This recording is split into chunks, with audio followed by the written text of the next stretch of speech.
Okay, so today we're going to be talking about an incline push-up, which is actually how I prefer and recommend to train push-ups because you get to feel your core engagement and you're in an aligned position versus when you're on your knees, you're taking out a lot of the core stability necessary.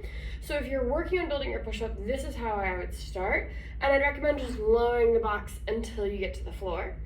And the big thing that I want you to think about with your push-up is I want your shoulder blades engaged and back. So it's not just that they're here, I want to make sure that there's no tipping and rotation of the scapula.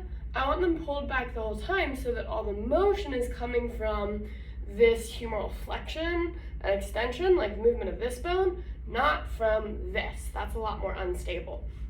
And the other thing, you can do a tricep push-up where your elbow is very close to your ribs, but you're not going to get any pec engagement, which is more functional and which is what you're going to use most of the time if you're doing something on the ground.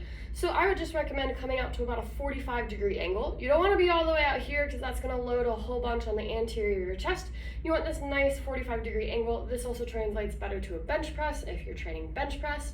So I'd recommend not super close, not all the way out, but at a 45-degree angle. And you can use your box. You're gonna come into a plank position. I come up on my toes here. Make sure that your shoulder blades are engaged, not collapsed forward, but wrapped back. Notice how I'm not rounding through my spine. Everything's in a line. And then my elbows are coming out at that 45-degree angle. You can use a wider box to make sure that your wrists end up underneath your elbows.